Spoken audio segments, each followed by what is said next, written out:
A Moth. Genus Novo by H. G. Wells. Read by Stewart. Probably you have heard of Hapley, not W.T. Hapley, the son, but the celebrated Hapley, the Hapley of Periplaneta Haplea, Hapley the entomologist. If so, you know at least of the great feud between Hapley and Professor Pawkins, though certain of its consequences may be new to you. For those who have not, a word or two of explanation is necessary, which the idle reader may go over with a glancing eye, if his indolence so incline him.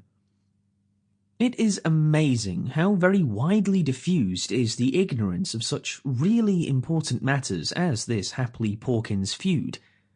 Those epoch-making controversies, again, that have convulsed the Geological Society are, I verily believe, almost entirely unknown outside the fellowship of that body. I have heard men of fair general education even refer to the great scenes at these meetings as vestry meeting squabbles. Yet the great hate of the English and Scotch geologists has lasted now half a century, and has left deep and abundant marks upon the body of the science. And this Hapley-Pawkins business, though perhaps a more personal affair, stirred passions as profound, if not profounder. Your common man has no conception of the zeal that animates a scientific investigator, the fury of contradiction you can arouse in him. It is the odium theologicum in a new form.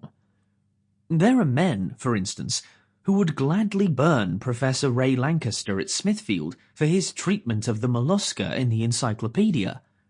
That fantastic extension of the cephalopods to cover the pteropods. But I wander from Hapley and Pawkins.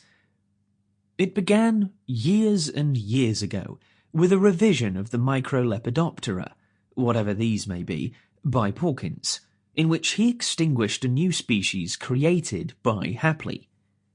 Hapley, who was always quarrelsome, replied by a stinging impeachment of the entire classification of Pawkins.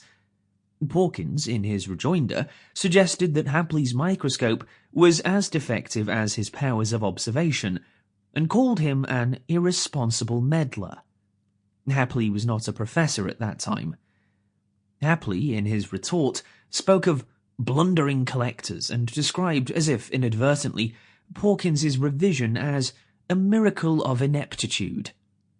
It was war to the knife. However, it would scarcely interest the... Sample complete. Ready to continue?